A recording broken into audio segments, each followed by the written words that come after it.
Ever wondered how to bring your sterling silver jewelry back to life?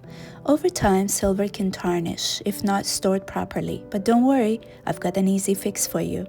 I'll be using a Connoisseurs Delicate Jewelry Cleaner to make these necklaces shine like new again. First, drop your necklaces onto the little tray inside the cleaner. Let them soak for about 30 seconds to loosen up any dirt and tarnish. If there are any stubborn spots, use the brush to gently clean between the chain links. Now for the magic touch, grab your polishing cloth and rub the necklace to bring back its like new shine. Look at that before and after. Your silver jewelry deserves some love, and this simple routine keeps it looking flawless.